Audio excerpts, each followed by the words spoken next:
What's up, and welcome to the Uncle Cyborg Show, where we talk about the biggest news and our favorite things in gaming while keeping it rated E for everybody. It's the day we've all been waiting for. Hollow Knight Silksong is officially out. Two of us have had a lot of fun playing it, one of us has not. I'm Matthew Daniels, Dat Boy Few, the one who has not. Over there, Super Nolan Man, Nolan Daniels. Yo, And under there is underwear. got him. Is Ah! Bo Mitchell, the Hyrule King. I could be playing Silksong right now. Now we're gonna cut to the chase here. I know these two have a lot to say about the game, and you guys want to hear a lot of opinions. So, real quick, right off the bat, Nolan, just give us. Wow, he's playing it right now. I was wondering why he wasn't looking at me. Give us your initial thoughts on the game. How dare you? Man, so this game is living up to the hype. If the hype is, are we going to get another banger from Team Cherry? Absolutely, we are. Yes. I think some of what I want to say we'll go into later, so I'm going to try to save some of it.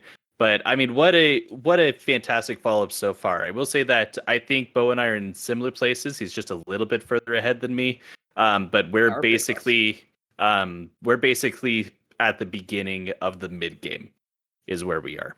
So I think we're gonna go into specifics in a little bit here, but I think it was well worth the hype.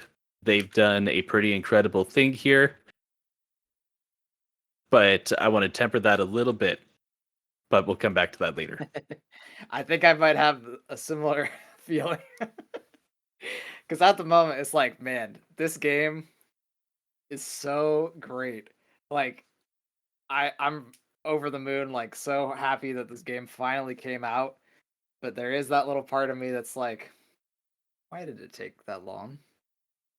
I don't see it yet. Why did it take that long?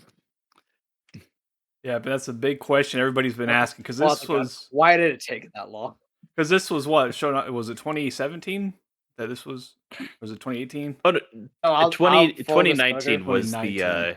I've go ahead, seen Bo. an interview where they're talking about it, and they jokingly said that they were playing their own game so much and having fun that they forgot to release it.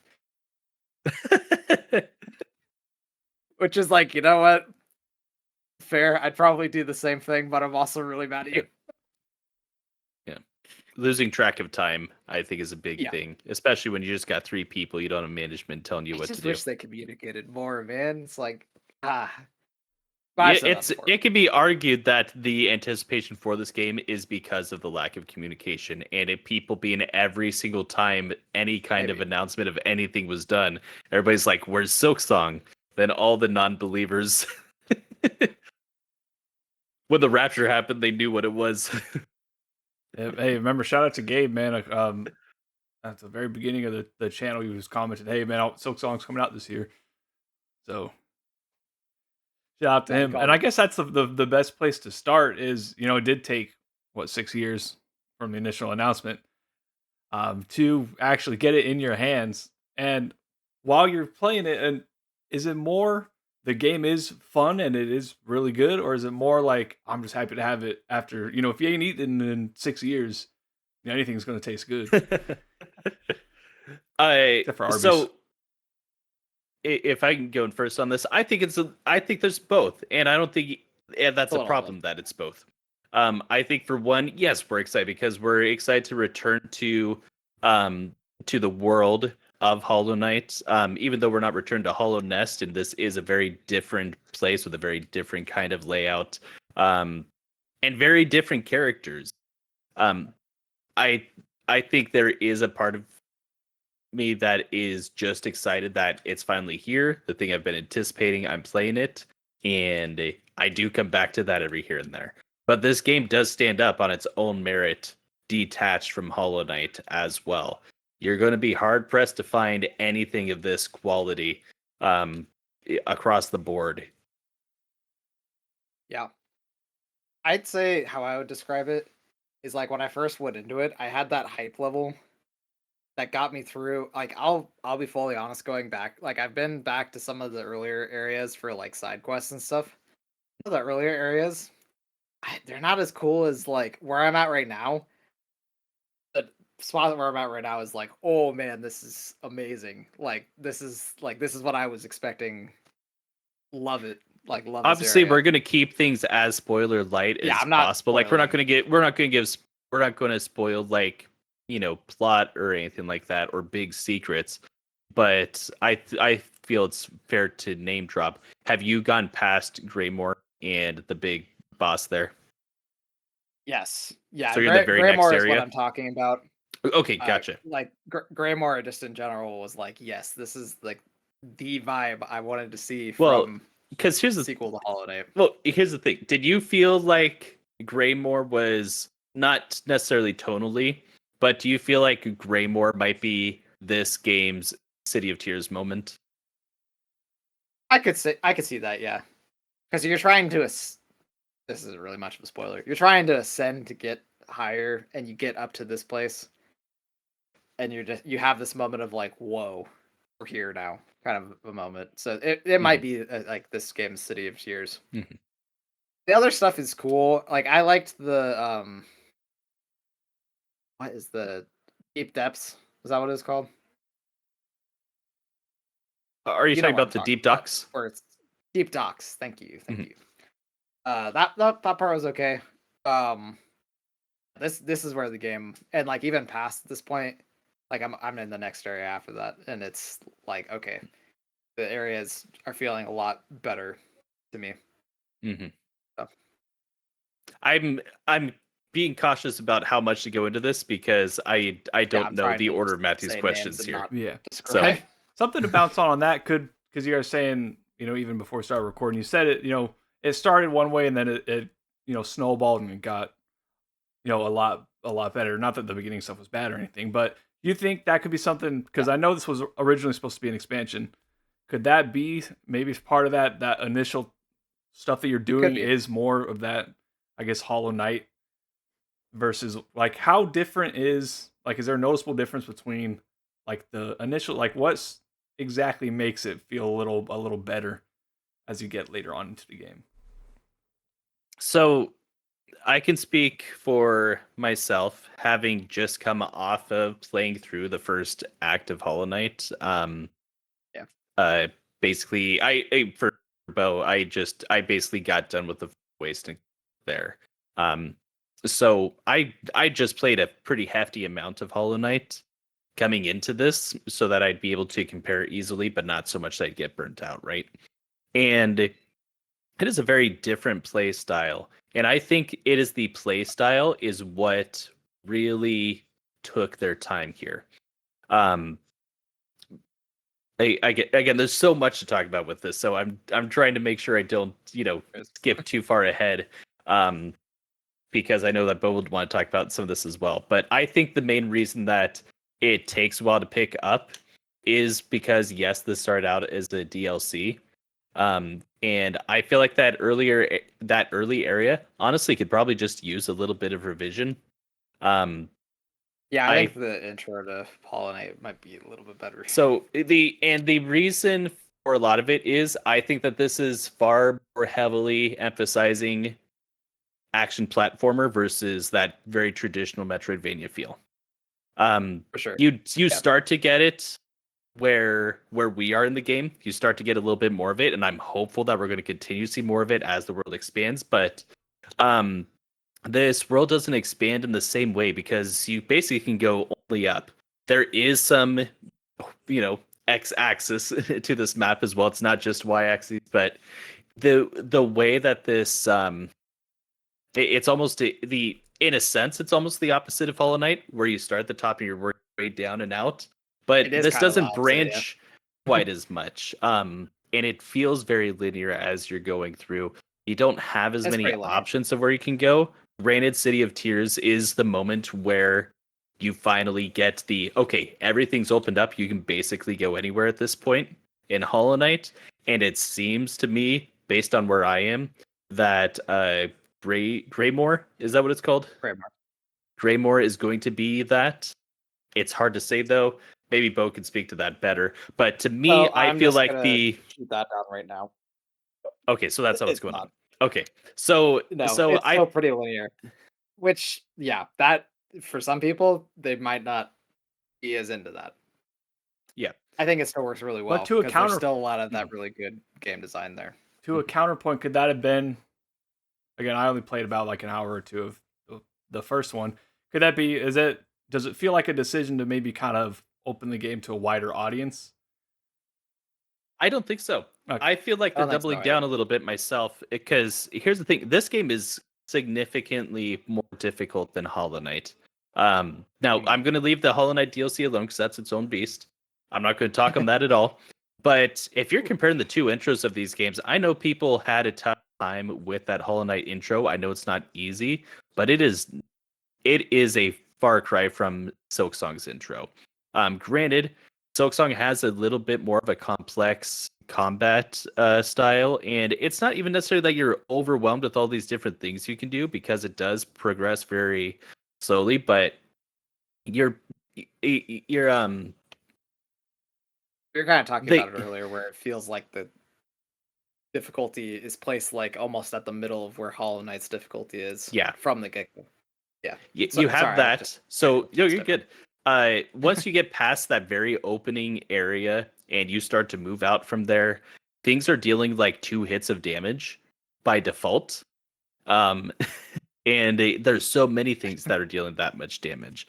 Where in Hollow Knight, it's basically just the things that exploded would do that. Things that exploded this will kill you. So it's Yes. dealing more damage to you. It feels like this was supposed to be ramping up from Hollow Knight, as a DLC, but I think the open-endedness of the combat, which I know we're going to want to talk about a bit here in a moment, how open-ended that combat is, makes it difficult to find what they're going for when it first starts out, especially because they hold back things like the dash that are crucial to playing as Hornet. Man. Because they've got such an open-ended combat that I know we're dash. going to talk about in a minute. Um, Love that dash. I think that's what causes part of the dissonance at the beginning. Yeah, I agree with you on that. They definitely step it up. Because a lot of these early fights before you get the dash, it's like a lot about positioning. And there's even still that, like even where we're at right now, like if you're just positioned bad, you're dead. Yeah, and that's not totally, unlike Hollow Knight. It's just it got here so but much it is faster. a more heavy focus, yeah. And Yeah. for both for a refresher and maybe for people who've played Silksong and haven't played Hollow Knight, could you just maybe in a sentence or two kind of describe Hollow Knight's combat style, and then both of you can maybe give your thoughts on comparing and contrasting the two, and what you like how things feel or dislike or things like that. Yeah, I think I can actually jump right into that. Hollow Knight. I never know if he's supposed to be called the Hollow Knight because I know there's someone else in the game called the Hollow Knight.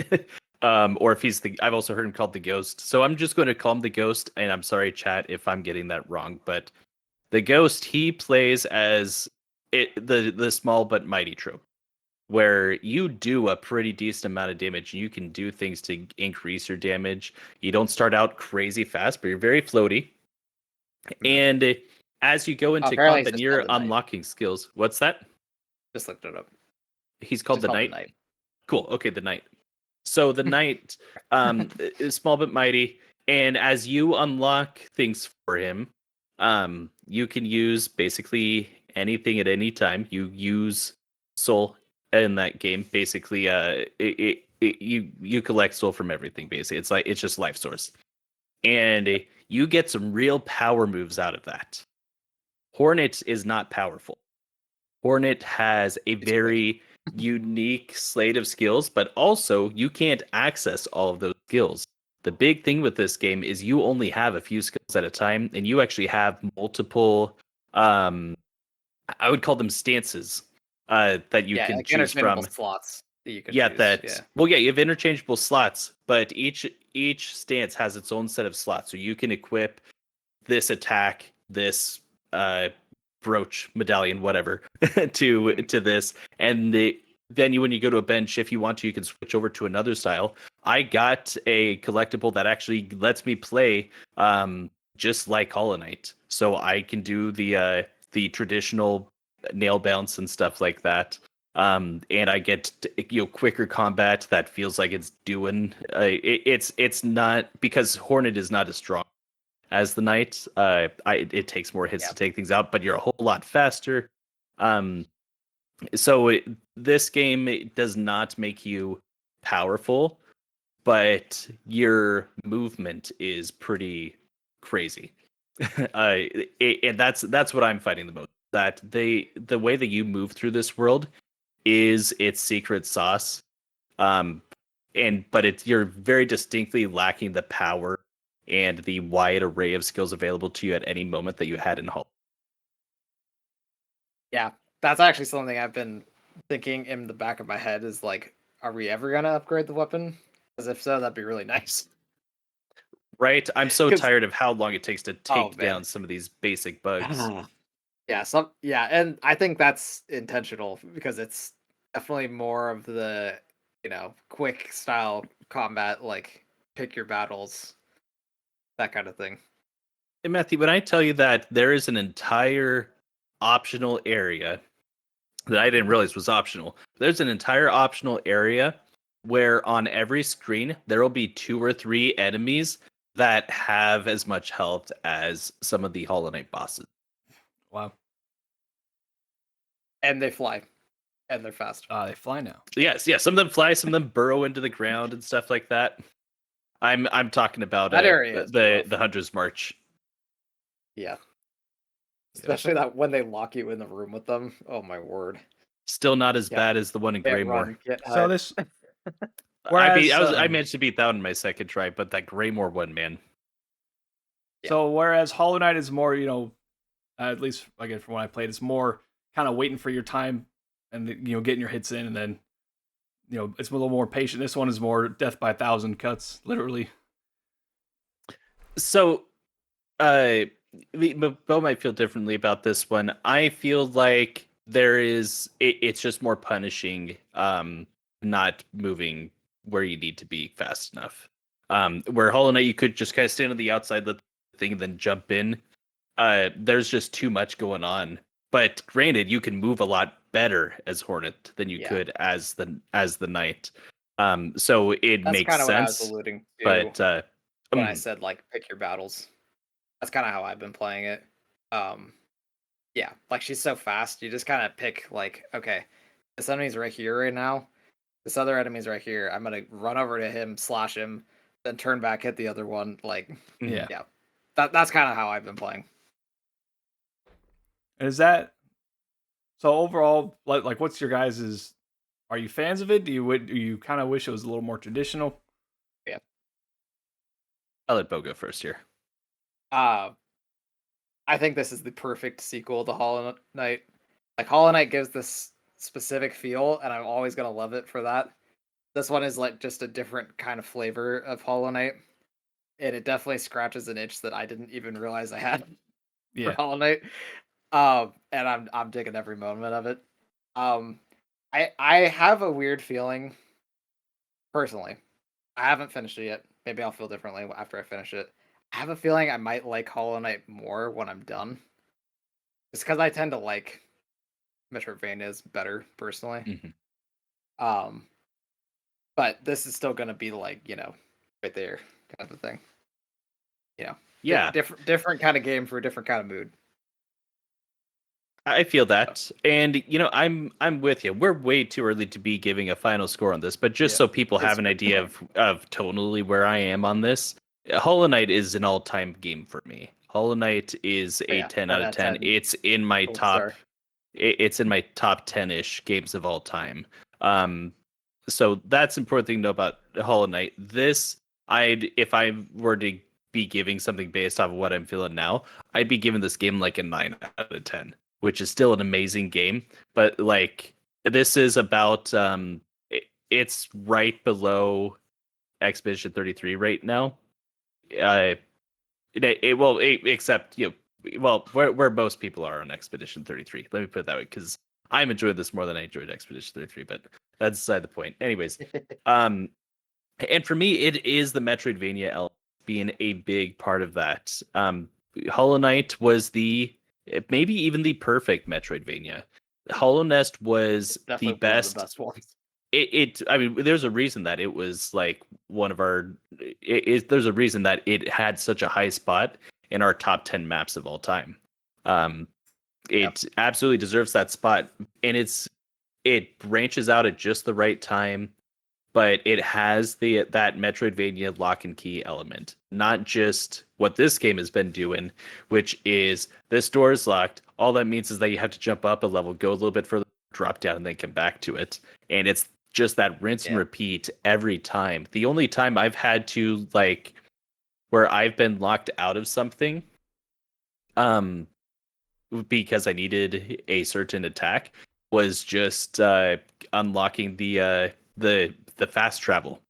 That was it. I just needed one attack that can break that through. Everything else, you don't get something until well, let me rephrase. You aren't introduced to something you can't overcome until they're right about to give you the thing.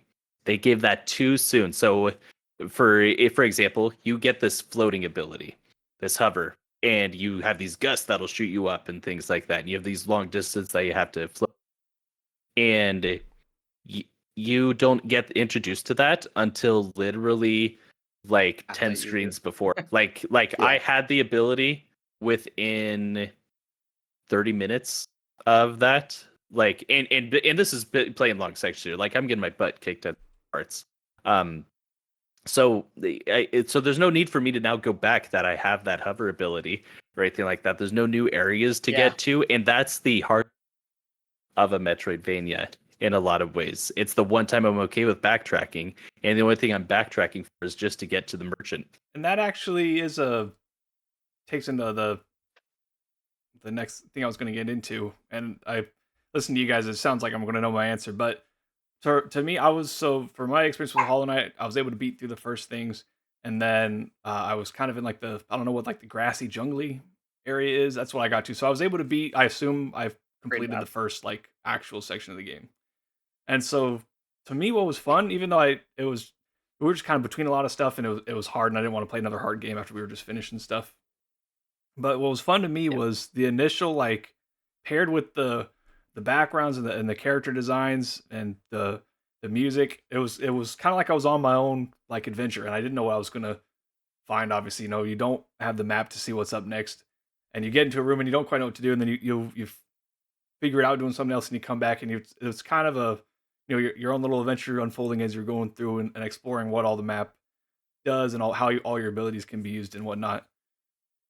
How is that same feeling of exploration? Obviously, it's not like you said, where you're having to backtrack and go find different things, but do you still have that same sense of like a gratifying exploration, or does it feel more like you're just kind of like this is what I have to do and I'm just moving along my way to get there?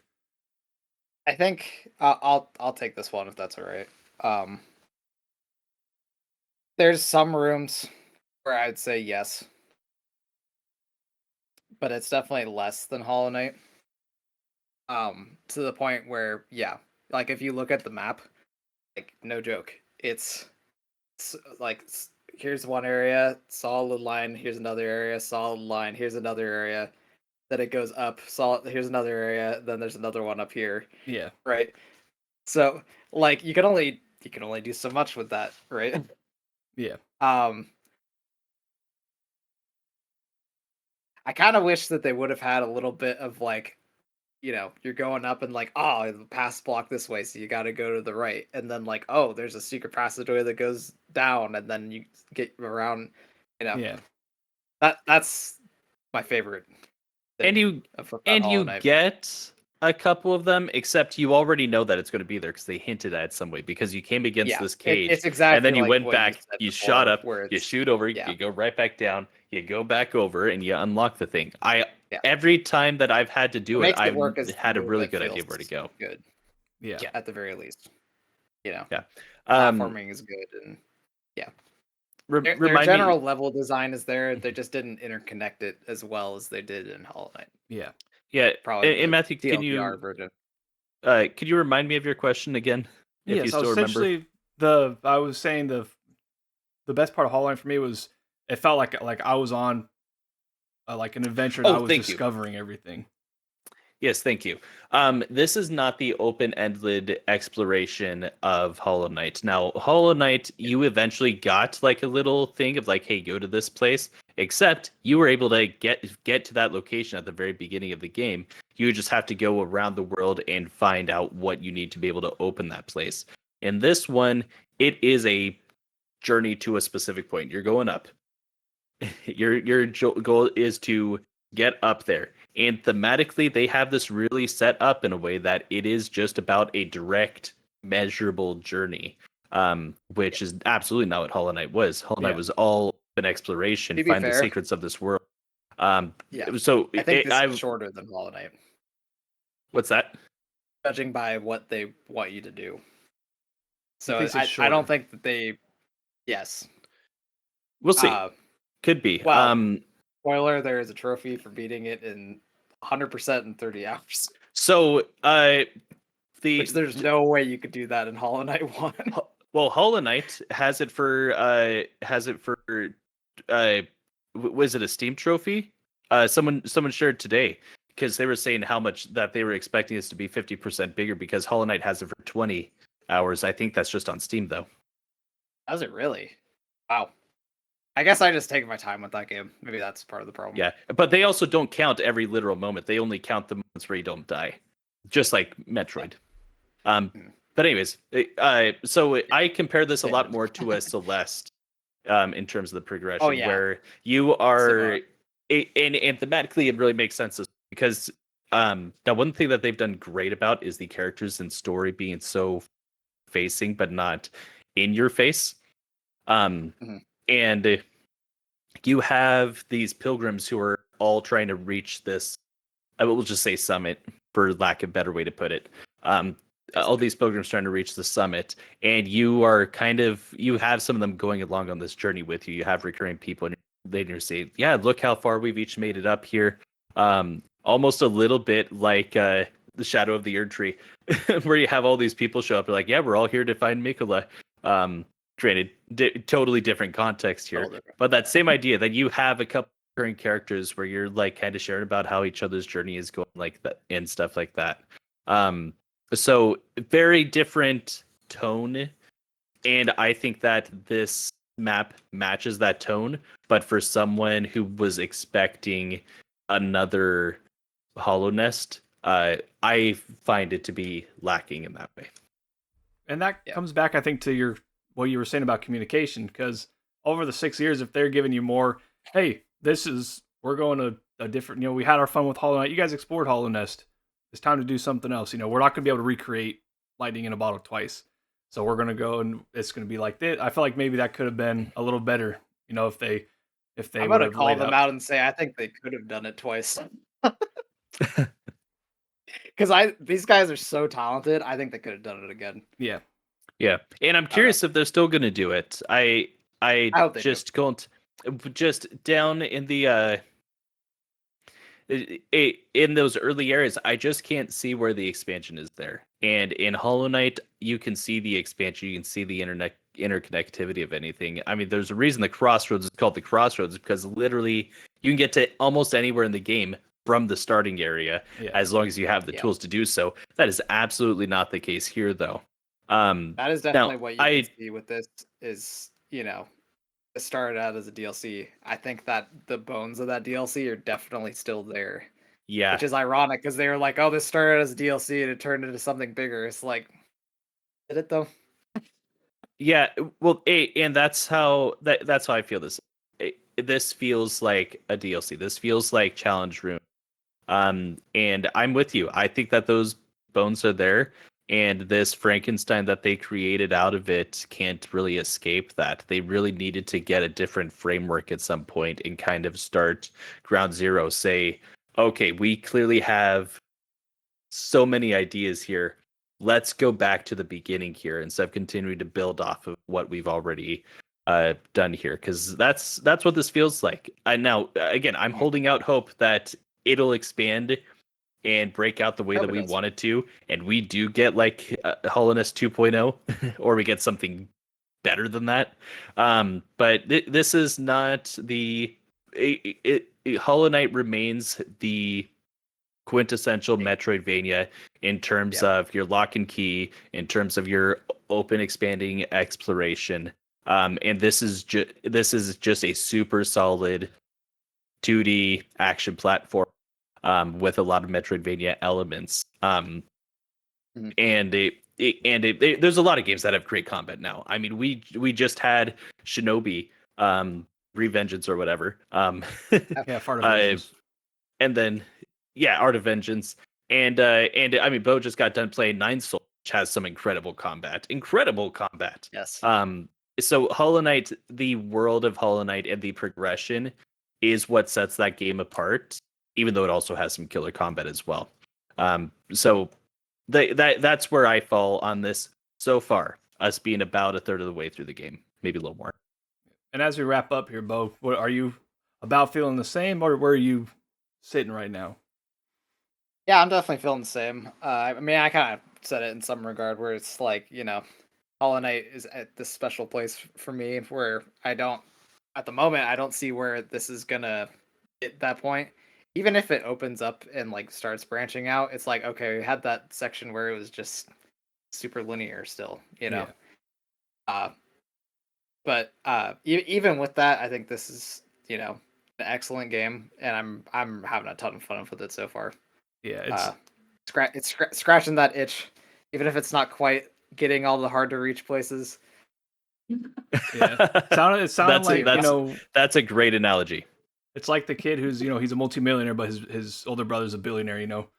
So even though he's great on his own, there's always going to have that shadow of what came before it. And let me put this in probably the most accurate comparison that we can get. This is Dark Souls 3 versus Dark Souls 1. Okay. Ooh, yeah, I love that comparison because it's love that comparison. Basically, like exactly the same.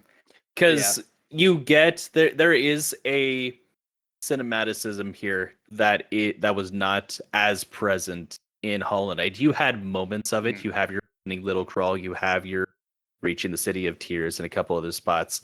But this game, even the boss fights feel cinematic. There was one boss, well, after I got the floaty thing, so people who know which boss I'm talking about.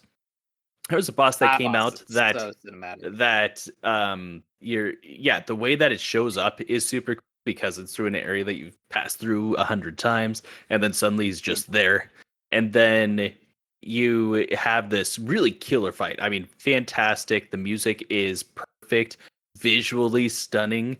Cool things happening with the environment, and then when you think you finally beat him, it seems like he's got another phase, and then you're like actually you're going to use this ability that you just got for the first time for real, and it's going to give you a very Zelda-esque, maybe even Shadow of the Colossus finish to that boss there. So they've done a lot of really incredible things here. The scale has gone up in every single way.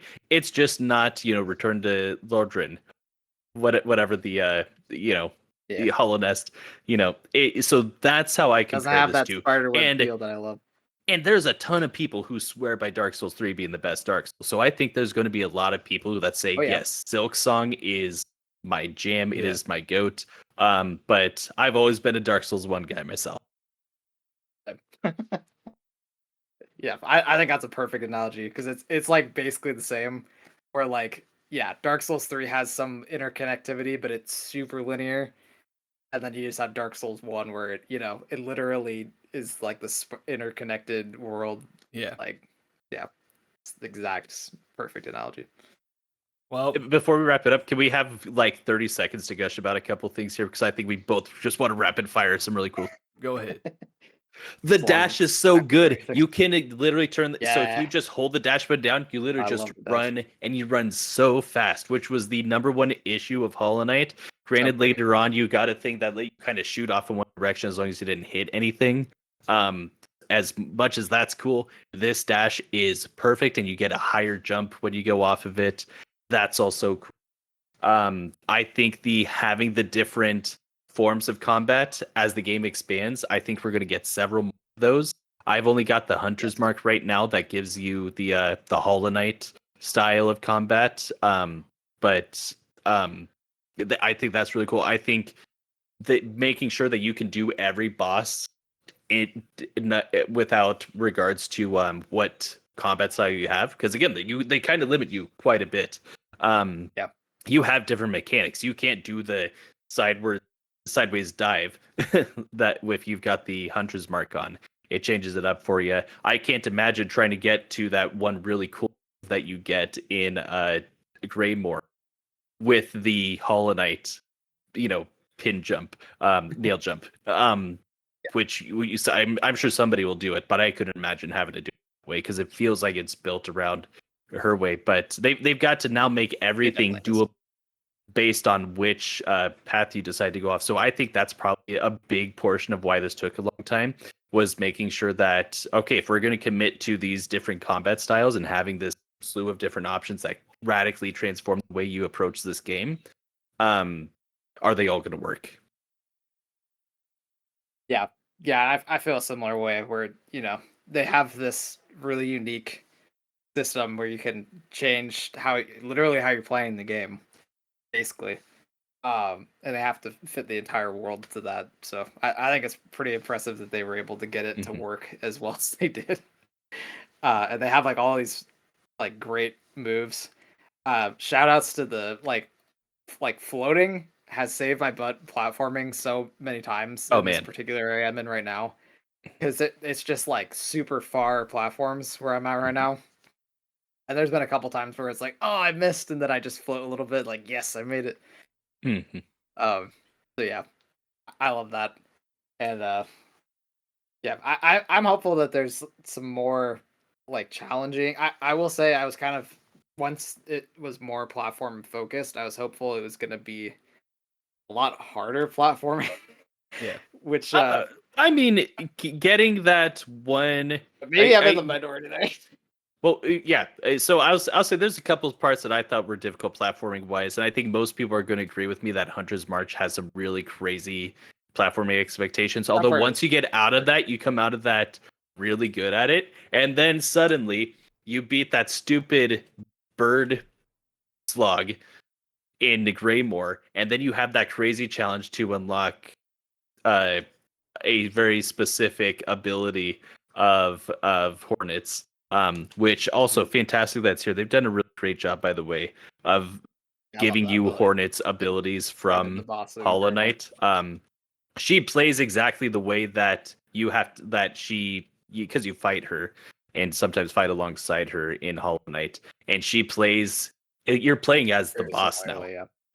And you get those. But anyways, that platforming section there felt so cool to do. And it wasn't crazy difficult or anything like that, but we're also not there yet. They're going to have that ramp up at the end. That's coming up soon. Yeah, it's going to come. Yeah, I definitely will. All right. That was definitely more than 30 seconds. If you want to hear more about Hollow Knight Silksong, you can check us out in a week or two when we have our full review out, or pick up the game yourself. It's only $20. Probably one of the best deals out right now. Yeah. Yes, best deal in gaming, some people would say. Yep. But for now, I'm Dad Boy Few. That's Super Nolan Man. That's the Hyrule King. Remember, you can be a part of what we do here by liking, subscribing, commenting, sharing, all that good stuff. Let us know what are your thoughts on Hollow Knight Silksong. Been a long wait. We're excited to see what you guys say about it.